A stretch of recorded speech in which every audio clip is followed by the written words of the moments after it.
مفتی طارق مسعود exclusive. تبھی تو کہتے ہیں جو بچوں کے قاتل ہوتے ہیں بڑے ظالم ہوتے ہیں، اس لیے کہ یار ان کو دیکھ کے پیار کرنے کا دل چاہتا ہے بچوں کا۔ اس لیے مجھے وہ بہت ہی کوئی بے شرم لگتا ہے جو بچوں پہ زیادتی ظلم کرتا ہے، بچوں پہ مارتا پیٹتا ہے ان کو، وہ گدھے ہونے کی علامت ہے۔ چھوٹے بچوں کو مائیں بھی بہت جنگلیوں کی طرح بعض دفعہ کوٹ رہی ہوتی ہیں۔ غصہ شوہر پہ نکالنا ہے، نکال کس پہ رہی ہیں؟ آپ ماں ہو، اس کا یہ مطلب تھوڑی کہ گزرتے گزرتے جب چاہو ایک بچہ گھوم جاتا ہے پورا یوں کر کے نا، اور کوئی کچھ کہہ بھی نہیں سکتا ماں کو۔ یہ جو ماں ہے یہ زیادہ سمجھتی ہے، ابے ماں ہے تو خدا تھوڑی ہے، اللہ بھی ایسا نہیں کرتا یار۔ تو یہ جو مائیں بچوں کو دن رات پکڑ پکڑ کے بلا وجہ کوٹ پوٹ رہی ہوتی ہیں، یہ کوئی یہ نہیں ہے کہ ماں ہے تو اب جو چاہے کر لے، نہ باپ کو اجازت ہے، نہ دونوں ایک دوسرے کو کوٹو، پتا چلے یار تم اس معصوم کو کوٹ رہے ہو پکڑ کے جو بیچارہ کچھ۔ مائیں کہتی ہیں ہم پھر پیار بھی تو کر لیتے ہیں نا۔ بچے کے پاس آپ کے علاوہ کوئی آپشن ہے نہیں، اس لیے وہ بیچارہ آپ کے پاس دوبارہ آ جاتا۔ ہم مانتے ہیں ماں جیسی محبت کوئی نہیں کرتا بچے سے، لیکن یہ مطلب ہرگز نہیں ہے کہ آپ اپنا غصہ بچوں پہ بار بات پہ نکالو، کوٹتی رہو، چیختی رہو، چلاتی رہو۔ تھوڑا برداشت کرنا سیکھو، یہ نیچرل ہے بھائی۔ اللہ کل آپ کی ماں نے آپ کو پالا تھا تو آج آپ پالیں، کوئی مسئلہ نہیں ہے، تھوڑا سا برداشت کر لیں، ٹھیک ہو جائے گا۔ ہاں کبھی کبھار ٹھیک ہے۔ تو وجہ اس کی یہ کہ بچوں پہ اللہ نے ایک خاص معصومیت ڈالی ہوئی ہے، تبھی ہمارے نبی صلی اللہ علیہ وسلم سے کہیں بھی ثابت نہیں ہے کسی بچے کو آپ نے مارا ہو، ڈانٹنا تک ثابت نہیں ہے۔ انس بن مالک 10 سال کے تھے جب ان کی والدہ نے آپ کو خدمت کے لیے آپ کے پاس پیش کیا، 10 سال نبی کی خدمت کی۔ فرماتے میں بچہ تھا، ایک دفعہ بھی نبی نے کسی کام پہ مارنا تو دور کی بات، کوئی کام میرے ذمہ لگایا ہو اور میں نے نہیں کیا تو نبی نے یہ نہیں کہا کیوں نہیں کیا، کوئی بات نہیں بچہ ہے بھائی، کوئی بچے کا کچھ کام کر لیتے ہیں کچھ کام نہیں کرتے۔ اور ایک دفعہ بھی ایسا نہیں ہے کہ نبی نے کام کا کہا نہ ہو اور میں نے کر لیا ہو تو مجھے یہ کہا ہو کہ کیوں کیا۔ ایک دفعہ انس بن مالک فرماتے ہیں، بخاری کی حدیث ہے، مجھے نبی صلی اللہ علیہ وسلم نے کہیں بھیجا کسی کام کے لیے، چھوٹے بچے تھے، کہتے ہیں میں گیا تو باہر گلی میں بچے کھیل رہے تھے، میں بچوں کے ساتھ کھیلنے لگا۔ نبی صلی اللہ علیہ وسلم بیٹھے ہوئے ہیں کہ بھائی کام کے لیے بھیجا ہے میں نے، کتنی انسان کو انتظار کی کوفت، کتنی ایسا ہی ہے جیسے ایک دفعہ میرے یہاں مہمان آئے ہوئے تھے تو میں نے کھانا منگوایا، روٹی منگوائی، میں گھنٹہ بیٹھا ہوں روٹی نہیں آ کے دے رہی، بھائی تندور دور ہے تو بائک پہ بندہ جاتا ہے 2 منٹ میں لے آتا ہے، کتنی وہ ہے مہمان بیٹھے ہوئے۔ بندہ آیا کہنے لگا، میں نے کہا بھائی گھنٹوں میں کیوں آ رہے ہو؟ کہہ رہے میں پیدل گیا تھا لینے کے لیے، بائک مل نہیں رہی تھی۔ ابے جب تم پیدل جا رہے ہو بتا کے تو جاؤ یار، 1 گھنٹہ لگے گا پیدل آنے جانے میں۔ خیر رپورٹس ہیں رپورٹس، تو غصہ آتا ہے نا انسان کو۔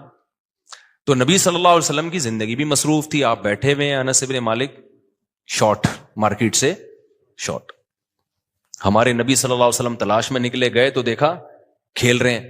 انس بن مالک فرماتے ہیں میرے نبی صلی اللہ علیہ وسلم میرے پیچھے آ کے کھڑے ہو گئے، جب میں نے دیکھا نا پیچھے مڑ کے تو آپ صلی اللہ علیہ وسلم کھڑے ہوئے مسکرا رہے ہیں، کچھ بھی نہیں کہا، مسکرا رہے ہیں، کیونکہ حضرت انس کو تھوڑی شرمندگی ہو گئی نا کہ بھائی مجھے کام سے بھیجا، کچھ بھی نہیں کہا۔ تو کیسے اخلاق سکھائیں یار، اور گھروں میں کیا ہو رہا ہے۔ ایک بچے کے ہاتھ سے مجھے یاد ہے ایک پرانا واقعہ، ایک کپ ٹوٹ گیا، 9 یا 8-9 سال کا بچہ تھا، کہیں جا رہا تھا، وہ گھروں میں ہوتا ہے نا چائے لے کے آ رہے ہیں یا کوئی ابا نے پانی منگوایا وہ لا رہا ہے، وہ گلاس ٹوٹ گیا۔ اب میں نے دیکھا ایک نے آ کے تانا دیا، ہاتھ ایسے ہو، یہ ہمیشہ یہی کرتا ہے، یہ ہمیشہ یوں ہی کرتا ہے، اتنا اس کو ٹارچر کر رہے ہیں یار۔ تو مجھے اندازہ ہوا کہ یہ کیا بچوں کی تربیت کریں گے یار۔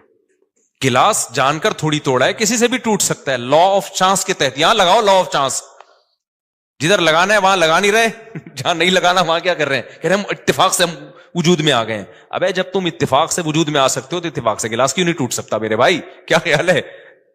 اور گلاس اتفاق سے جڑ جائے یہ بہت مشکل ہے، انسان جڑ کے ماں کے پیٹ سے باہر نکلا اتفاق سے، یہ پاسبل نہیں ہے۔ تو گلاس ٹوٹ گیا تو کیا ہو گیا، بچے کے ہاتھ سے گلاس ٹوٹ گیا ہے، اس کو سمجھا دو بیٹا تھوڑا سا آئندہ ایسے کرنا، لیکن نہیں۔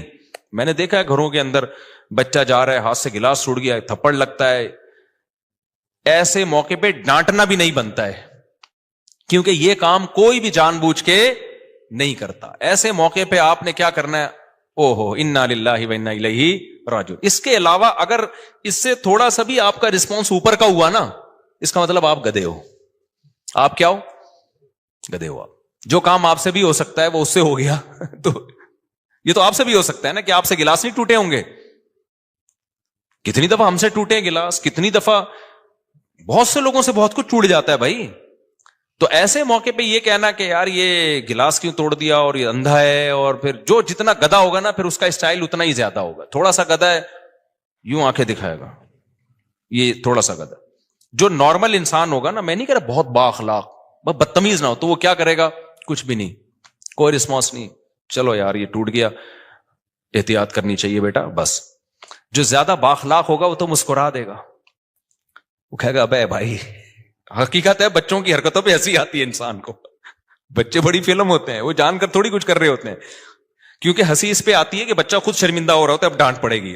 میں اپنی بات بتاؤں, مجھے تو ہنسی آتی ہے. میرے گھر میں جب بچے اس طرح کی کوئی حرکت ہو جائے نا, کچھ گر گیا, یوں ہو گیا, میں کوئی بہت بااخلاق آدمی نہیں, ابھی آپ میرے ساتھ سفر کریں گے تو پتہ چلے گا کہ کون بااخلاق ہے کون بدتمیز ہے. تو لیکن یہ کہ مجھے بچوں کی حرکتوں پہ ہنسی آ جاتی ہے, کیونکہ بچوں کے نا خود ہی ایک شرمندگی سی ہو رہی ہوتی ہے, اس کو ڈر لگ رہا ہوتا ہے کہ پتہ نہیں میں نے کیا کیا ہے. تو ایسے موقع پہ ہنسی آنی چاہیے, غصہ ایسے موقع پہ بالکل بھی نہیں بنتا. اور پھر جو جتنا بڑا گدھا ہوگا, تو میں 2-4 گدھوں کی مثالیں دے دوں تاکہ سامنے آ جائے نا. تو تھوڑا سا گدھا یوں آ کے دکھائے گا, یوں کر گا ایسے, اس کا مطلب آپ میں گدھے کے تھوڑے سے جراثیم ہیں. آنکھیں دکھانا بنتا نہیں ہے. آپ کہہ سکتے ہو جب تک ہم تنبیہ نہیں کریں گے تو گلاس پکڑنا کیسے سیکھے گا. تو تنبیہ کے لیے آنکھیں دکھانے کی کیا ضرورت ہے, جان کر تھوڑی کیا اس نے. آپ اس کو بتا دو بیٹا تھوڑا سا دیکھ لیتے ہیں آگے پیچھے. ویسے تو وہ جب ٹوٹے گا نا گلاس, اس کو خود بھی تو کچھ سیکھے گا نا, وہ خود بھی تو کچھ اس وقت اس کو اخلاق سیکھنے کی زیادہ ضرورت ہے. اگر آپ نے ڈانٹنا اور یہ سب چیزیں شروع کر دیں تو بد اخلاقی سیکھے گا. جو گلاس توڑنے سے بچنے سے زیادہ سیکھنا ضروری ہے. سمجھ میں نہیں آ رہی میرا خیال ہے بات. دیکھو آپ نے اس کو اخلاق بھی تو سکھانے ہیں نا, تو اخلاق تقریروں سے نہیں سیکھے گا. وہ دیکھے گا کہ مجھ سے گلاس ٹوٹا اور میرے پیرنٹس نے مجھے کچھ بھی نہیں کہا, مسکرا کے چل دی ہے, ٹھیک ہے نا. یہ جو چیز میسج ملے گا نا, اس کو لگے گا کہ ہمارے گھر کا یہ ماحول ہے کہ ہمارے گھر میں ذرا ذرا سی باتوں پہ چیختے چلاتے نہیں ہے, نہ مار دھاڑ کی دھمکیاں دیتے ہیں, نہ دانت توڑنے کی دھمکیاں, نہ زبان قینچی سے کاٹنے کی دھمکیاں. کیونکہ ایسے دھمکیاں آ رہی ہوتی ہیں, تیری زبان پلاس سے نکال دوں گی میں, اور مائیں کہہ رہی ہوتی ہے نا گڑا مار دوں گی میں تجھے. باپ بھی ایسے ہی کر رہا ہوتا ہے, ماں بھی ایسے ہی کر رہی ہوتی ہے. تو یہ جو بدتمیزی سیکھ رہا ہے نا گھر میں, یہ بہت ڈینجرس ہے بھائی. گلاس تو کوئی بات نہیں یار, دوسرا گلاس لے آؤ. تو اپنے اسٹائل سے آپ نے بچے کو اخلاق سکھانے ہوتے ہیں. اگر آپ کا اسٹائل ہی گدھے والا ہے تو کچھ آنکھیں دکھا رہے ہوتے ہیں, کچھ تو تھپڑ لگا دیتے ہیں رکھ کے. یہ تو بہت ہی گندی حرکت ہے یار. آپ نے گلاس توڑنے پر چانٹا لگا دیا, اس سے پتہ ہے کیا ہوگا, جب دوسرا گھر میں چھوٹا کوئی الٹی سیدھی ذرا سی بھی حرکت کی تو یہ بھی چانٹا لگائے گا چپیٹ کے. پھر آپ بولو گے یہ کیا ہے بھائی, تمہارے ہاتھ کیوں چل رہے ہیں, اتنی سی بات پہ تھپڑ کیوں لگایا. تو اس کی سمجھ میں آئے گی یہ بات. اس کے دل میں سافٹ ویئر انسٹال ہو چکے ہیں کہ اس سے کم بات پہ میرے ابا نے 2 تھپڑ لگائے تھے, میں نے تو ابھی کتنے تھپڑ لگائے ہیں, 1 تھپڑ لگائے. اس میں برداشت ختم. تو بدتمیزی والا ماحول گھر میں اسی طرح ہی پیدا ہوتا ہے. تو یہ گلاس ٹوٹ گیا, یہ چھوٹی موٹی حرکتیں, ہم تو اتنے شرارتی تھے یار, اب تو بچے شرارتی ہیں ہی نہیں. ہم تو مسجدوں میں اللہ معاف فرمائے, زیادہ نہیں بتانا چاہیے, ایسا نہ بچے سیکھ لیں یہ چیزیں. پہلے زمانے کے بچے دیکھو نا, گھنٹیاں بجا بجا کے, وہ بچہ نا یوں گھنٹی بجانے کی کوشش کر رہے, ہاتھ نہیں جا رہا تھا اس کا. ایک انکل آئے, انہوں نے بجا دی. تو انکل نے پھر بچے سے پوچھا اب کیا کرنے, کہہ رہا بھاگو. بچے تو ایسے. میں پھر بھی اس کا قائل نہیں ہوں کہ بچوں کو کسی چیز پہ ڈانٹے ہی نہیں, کچھ چیزوں پہ ڈانٹنا پڑتا ہے. جیسے بڑوں کے ساتھ بدتمیزی کر رہا ہے تو 1-2 دفعہ محبت سے سمجھاؤ, نہیں کر رہا تو پھر سختی سے سمجھاؤ اس کو.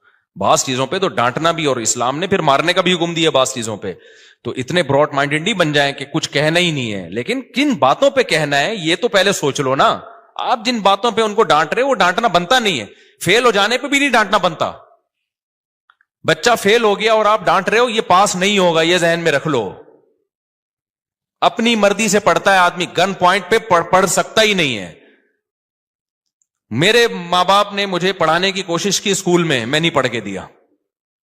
الحمدللہ, اللہ کا کتنا فضل ہو گیا, ٹھیک ہے نا, میں نہیں پڑھ کے دیا. بھائی ہمارے شرارتوں میں دل لگتا تھا, ہمارا دل ہی نہیں لگتا تھا اسکول میں پڑھنے میں یار. شرارتیں, وہ کھڑکی سے بھاگ رہے ہیں, پھر یہاں سے نکل رہے, یہاں سے ٹن مارا, تو وہ نہیں دل جو ذہین بچہ ہوتا ہے نا, اس کا دل ٹکتا ہی نہیں ہے کسی جگہ. اس کو تھوڑا میچور ہونے دو, تو جب اس کو اچھا برا سمجھ میں آئے گا تو وہ جب پڑھائی پہ آ گیا تو ریکارڈ توڑ دے گا وہ. ہم جب مدرسے میں گئے ہیں تو ہم نے صحیح طرح سے پڑھنا, شوق سے گئے تھے نا, پڑھنا شروع کر دیا. پھر بھی میں یہ نہیں کہہ رہا بچوں کو بالکل آزاد چھوڑنے, پڑھے نہیں پڑھے, نہ اسکول بھی بھیجیں, ٹیوشن بھی پڑھائیں, سب کچھ ہے, نگرانی کریں, بس یہ کافی ہے. اس سے زیادہ کہ آپ مکلف نہیں ہے. اب میرے بچے اسکول جا رہے ہیں, لوگ کہتے ہیں آپ نے اپنے بچوں کو عالم کیوں نہیں بنایا, اسکول کیوں بھیجے؟ میٹرک کے بعد عالم بناتے ہیں, میٹرک سے پہلے کوئی مدرسہ نہیں لیتا. تو میرا ارادہ ہے اچھا عالم بھی اس بچے کو بناؤں گا جس میں دیکھوں گا کہ اپنا بھی شوق ہے یا نہیں ہے. گن پوائنٹ پہ کوئی کسی کو نہیں بنانے کا ارادہ نہیں ہے کہ سر پہ مسلط ہو کے بندوق رکھی ہوئی ہے تو یہ پڑھے گا, وہ نہیں پڑھے گا, نہیں پڑھ رہا تو کیسے چلاؤ گے آپ؟ کچھ ہوتے ہیں زبردستی بھی پڑھ لیتے ہیں لیکن میجورٹی نہیں پڑھ پاتی. محبت سے سمجھاؤں گا دیکھو اس کے یہ فائدے ہیں, کیونکہ بچے کو عالم بننے میں نا مستقبل نظر نہیں آ رہا ہوتا, اپنا مستقبل اس کو دوسرے کاموں میں نظر آ رہا ہوتا ہے. تو اس میں آپ گن پوائنٹ پہ مسلط کر دو گے, بڑے مسائل ہو جائیں گے.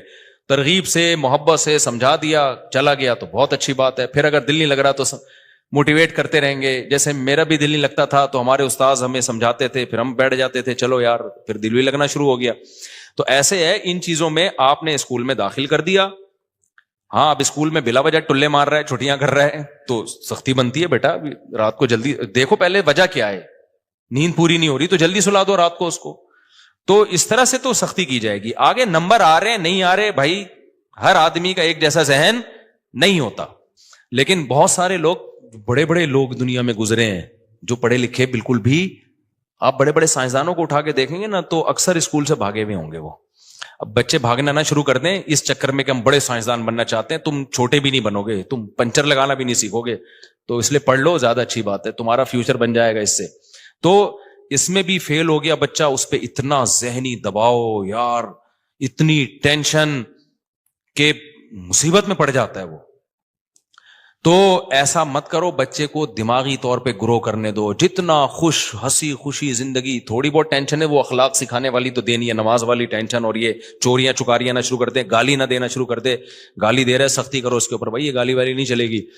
چھوٹے بھائیوں کو بلا وجہ مارتا پیٹتا ہے تو اس کو سماؤ, یا انسان کے فرعون کے بچے مت بنو بھائی. جو تکبر اور یہ سب چیزوں کو تو کنٹرول کرو. باقی چیزوں میں بھائی پڑھ رہا ہے اچھی بات ہے, فیل ہو گیا کوئی بات نہیں, اس کو موٹیویٹ کرو, کوئی بات نہیں بیٹا, اگلی دفعہ انشاءاللہ اچھے نمبر آئیں گے, صلو علی الحبیب کہہ دیا کرو. میرے 2 بھانجے ہیں نا, یہ نمبر کم آئے تھے, بلکہ شاید ایک فیل ہو گیا تھا. تو چونکہ وہ ہمارے بہنوئی ہماری ہی دوست ہیں بچپن کے, بیانات ایک ہی شیخ سے ہم بیعت تھے, تو ہم دونوں میں سافٹ ویئر ایک جیسے انسٹال ہوئے ہوئے. تو وہی ہوا, بچے جو فیل ہو گیا تو گھر میں جب اطلاع ملی, بچے تھوڑے سے گھبرا رہے تھے, ہم فیل ہو گئے تو پتہ نہیں کیا ہوگا. انہوں نے کہا کوئی بات نہیں یار, آخرت کے امتحان میں فیل نہیں ہونا بس بیٹا, دنیا میں فیل پاس چلتا رہتا ہے. تو کچھ بھی نہیں ہوا. تو تھوڑے جب سمجھدار ہوئے تو خود ہی عقل آئی, بھائی باتیں ماموں سے ہم 4 شادیوں کی سنتے ہیں, تو فیل ہو کے تو 4 شادیاں نہیں ہو سکتی, تو کچھ کرنا پڑے گا بھائی. خود ہی سمجھ میں آیا. اب ایک این ڈی یونیورسٹی میں انجینئر بن گیا ہے, دوسرا جامعۃ الرشید میں اپنی مرضی سے گیا ہے, عالم بن رہا ہے ماشاءاللہ. تو برے ماحول میں نہیں بیٹھنے دو. خیر آج کھچڑی پک رہی ہے, ٹاپک دائیں میں بہت زیادہ جا رہا ہے. تو میں یہ عرض کر رہا تھا کہ اللہ تعالیٰ نے قرآن مجید میں کیا فرمایا, خلقکم اطوارا, کیسے اللہ نے مختلف طور بطور تم کو پیدا کیا ہے. ایک اسٹیپ سے دوسرا اسٹیپ, پھر تیسرا اسٹیپ, پھر پیدا جب بچہ ہو جاتا ہے تو اس کے چہرے پہ اللہ نے معصومیت ڈال دی. ایسی حرکتیں کر رہا ہوتا ہے, ماں باپ کو پیار آتا ہے اس کے اوپر, وہ ایک انٹرٹینمنٹ کا ایک بہترین ذریعہ بن جاتا ہے. تو یہ ساری چیزیں بھائی آٹومیٹیکلی لا آف چانس کے تحت نہیں ہے. یہ سب کون کر رہا ہے؟ کوئی ذات ہے جس نے یہ سارا نظام بنایا.